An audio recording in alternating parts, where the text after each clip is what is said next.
без поучений и вмешательства любых внешних сил. Et c'est le peuple, et seulement le peuple de Russie, qui est la source du pouvoir dans notre pays. Ses représentants, les partis parlementaires, malgré la concurrence qui existe entre eux, savent s'unir quand il s'agit d'intérêts nationaux de base. Pour la question de la sécurité et de la défense de notre patrie, cette atmosphère patriotique, cette proximité avec le peuple est toujours soutenue par la majorité des citoyens de notre pays. Nous le voyons aux élections et dans tous les sondages qui sont conduits. Car il n'y a pas d'alternative, car l'amour de la patrie est l'un des fondements de notre État et la valeur essentielle de notre société que nous observons dans les moments les plus critiques. Cette unité coûte cher et garantit que la Russie peut répondre aux défis les plus difficiles et peut traverser toutes les épreuves.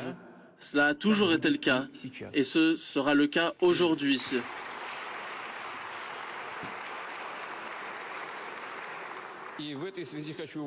Et je rappelle que l'opération militaire spéciale depuis le 24 février sera remplie pour que nous puissions garantir la paix et la sécurité des républiques de Donetsk et de Lugansk, de la Crimée russe et de l'ensemble de notre pays.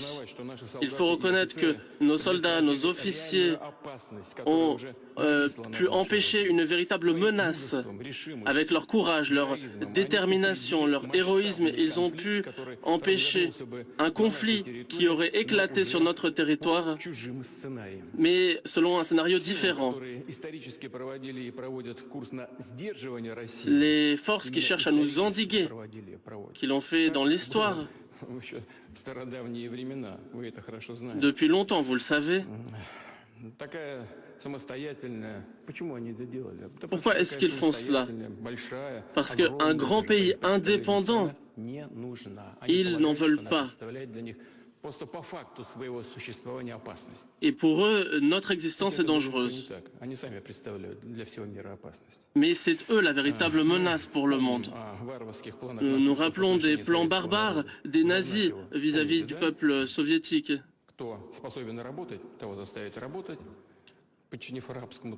Ils forçaient les gens à travailler et ils les réduisaient à l'esclavage. Et tout cela se retrouve dans les documents. Ce sont des documents historiques. Nous nous en souvenons. Nous nous souvenons également que les États occidentaux, au début des années 90, des années 2000, ont encouragé les terroristes et les bandits internationaux dans le nord du Caucase. Ils ont spéculé sur les problèmes de notre passé,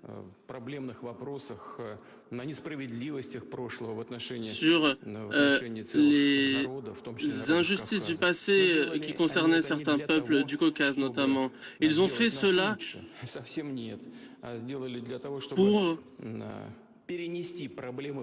pour transférer les problèmes du passé dans notre histoire actuelle, afin de stimuler le séparatisme dans notre pays, pour démembrer notre pays. Voilà ce qu'ils voulaient faire. Pour nous mettre dos au mur.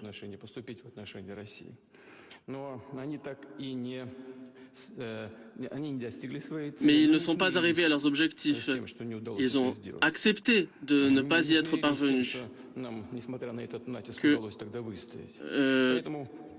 Pour cette raison, par la suite, ils ont préparé une guerre économique contre la Russie, pas après pas, en utilisant tous les prétextes possibles. Ils ont imposé de nouvelles sanctions. Et les plans d'étouffement économique aujourd'hui contre la Russie ont également échoué. Ils ont préparé de nouvelles armes géopolitiques.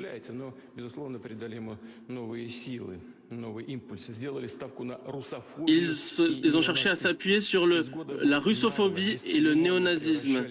Ils ont transformé notre pays voisin en une anti-Russie. благосклонно, я бы сказал, по-дружески, по-товарищески, Alors que по-братски certains avaient plutôt une attitude beaucoup plus positive vis-à-vis de la Russie. Ils voulaient une Ukraine indépendante. Et nous attendions à trouver une Ukraine qui serait amicale, qui ne serait pas hostile, en créant un environnement plus concurrentiel pour leur développement. Mais personne ne s'attendait à une anti-Russie sur le territoire historique de la Russie. Et puis, par la suite, ils sont arrivés à un affrontement direct entre l'Ukraine et la Russie. Et notamment, il y avait des plans de s'en prendre à la Crimée russe qui était dans la doctrine ukrainienne. Et ont préparé le peuple ukrainien à cela. Et je pense que la majorité aujourd'hui reconnaissent cela. Et puis, il y a eu la revendication de Kiev pour l'armée nucléaire, tous les réseaux laboratoires occidentaux déployés en Ukraine. Et les livraisons d'armes en Ukraine nous montrent que ce que nous envisagions était finalement justifié. Chers collègues, nos soldats, nos officiers remplissent leurs devoirs héroïquement et tous les objectifs seront remplis. Mais ce que je souhaite remarquer maintenant, j'en ai parlé au début de cette opération militaire spéciale, si quelqu'un souhaite s'ingérer dans les événements actuels, un tiers, alors ils doivent savoir qu'ils créeront une menace géopolitique pour nous et devront savoir qu'il y aura une réponse, une frappe de réponse rapide. Nous avons pour cela tous les instruments, des instruments que personne n'a aujourd'hui. Mais nous utiliserons ces outils si c'est nécessaire. Et je souhaite que tout le monde le sache. Toutes nos décisions à ce titre ont été adoptées.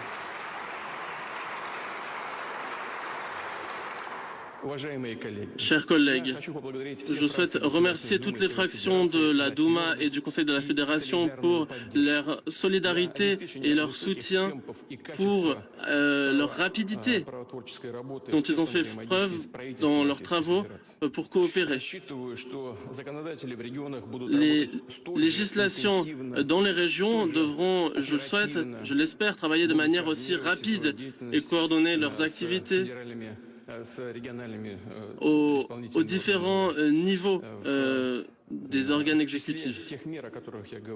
Parmi les mesures dont je parle, il y a un ensemble de mesures anti-sanctions qui ont été adoptées, des lois qui sont déjà passées par l'Assemblée parlementaire, l'Assemblée législative.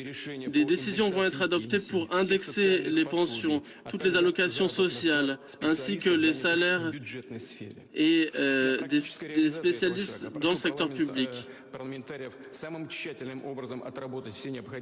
Il faut que tous les amendements et les mécanismes juridiques soient adoptés pour apporter une aide directe aux catégories les plus vulnérables des citoyens, les familles avec enfants, les personnes âgées. Les grands secteurs de l'économie, les industries stratégiques, les PME recevront une aide. Suite aux mesures difficiles dont j'ai parlé, que nous avons dû adopter,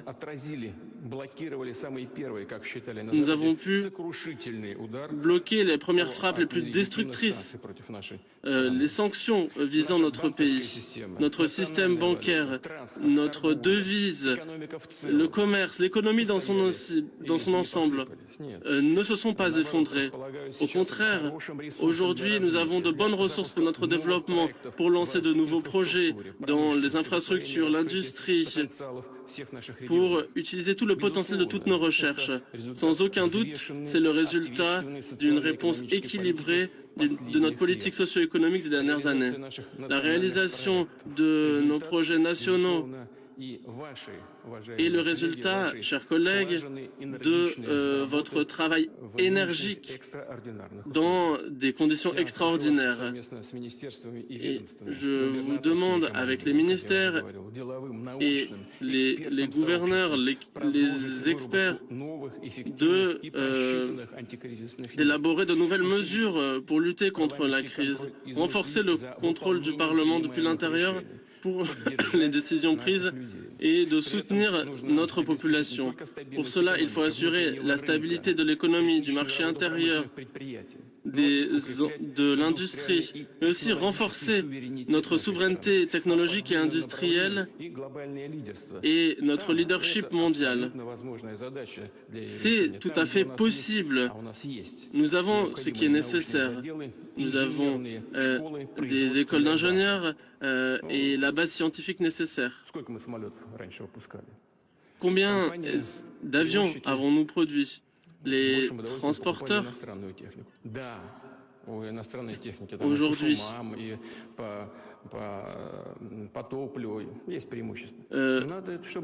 ont certains avantages. Dans tous les secteurs, on a pu résoudre les problèmes auxquels ont été confrontés, et sur toutes les questions des produits, où il y avait des problèmes avec les produits. Il faut par ailleurs développer le potentiel que nous avons. Et nous avons le potentiel nécessaire pour de nombreux secteurs. Et de nouvelles perspectives aujourd'hui s'offrent à nous. Nous répondons aujourd'hui aux restrictions de l'extérieur. Notre réduction de nos droits et cette tentative de nous isoler par davantage d'entrepreneuriat et de volonté de défendre nos investisseurs.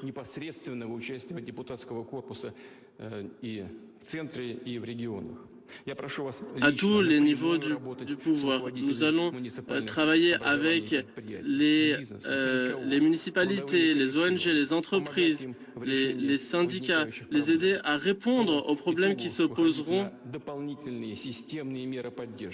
leur apporter des mesures de soutien. Et j'ajoute que le parti Russie Unie a une responsabilité particulière. Mais je m'adresse à toutes les partis parlementaires. Nous devons travailler dans la solidarité et je vous demande à tous d'être en contact direct avec les populations, par les électeurs. Peu importe finalement qui a remporté les élections, nous devons aider toutes les personnes et répondre si l'on vous demande de l'aide.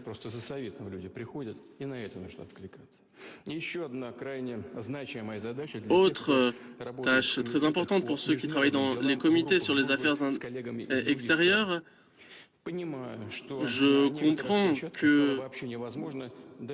qu'il a été impossible dans certaines organisations de travailler, notamment à la PCE par exemple. Ces organisations ont été créées, nous avons rejoint au début des années 90 pour harmoniser nos relations avec l'Europe, et nous le savons très bien. Mais aujourd'hui, ces instruments ne fonctionnent plus. Ils pourront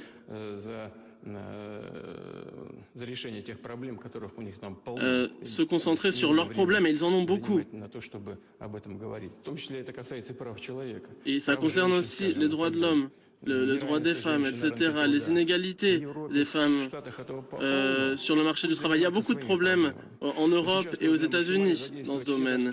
Il faut faire usage de tous les formats possibles pour la diplomatie parlementaire en Europe, en Asie, en Afrique, en Amérique, tous ceux qui restent.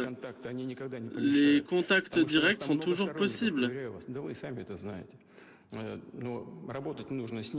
Il faut travailler avec eux pour défendre notre position et leur faire parvenir des informations sur la situation. On a parlé du fait qu'il fallait créer une base juridique suite à toutes les violations du droit humanitaire de la part des mercenaires néo-nazis. Et il y en a de plus en plus.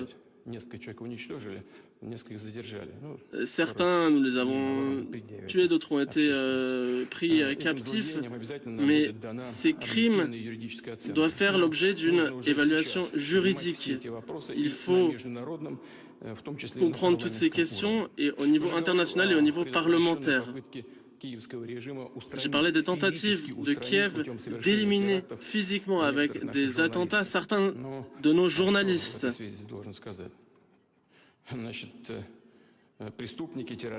Les criminels devront faire face à la justice. Et vous savez que ces méthodes, ces meurtres en pleine rue de journalistes ont été observés en Ukraine assez fréquemment ces dernières années. Et aujourd'hui, ils ont commencé à le faire sur notre territoire. Bien sûr, nous ferons tout pour défendre ces personnes qui travaillent pour les chaînes officielles, à la télévision, à la radio, pour défendre les personnes qui travaillent sur Internet et qui défendent une position patriotique. Et c'est la majorité des journalistes. Mais il faut savoir que cette menace existe et nous ne pouvons pas protéger chaque journaliste individuellement avec le FSB ou la garde nationale. Mais nous devons faire le maximum pour assurer leur sécurité. Mais de quoi suis-je convaincu? Ces tentatives d'intimidation de ceux qui travaillent dans les médias, les journalistes russes qui défendent une position patriotique, sont condamnés à l'échec. Cela montrera encore davantage que nous avons des personnes qui n'ont pas peur et qui sont prêtes à défendre les intérêts de notre pays.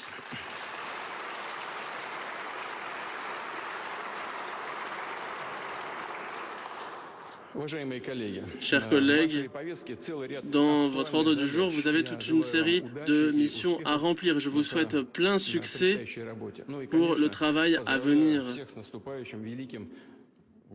Et je vous souhaite une belle journée de la victoire qui arrive bientôt. C'est toujours le courage qui vous inspirera et qui nous inspirera tous. Je vous remercie de votre attention. Merci.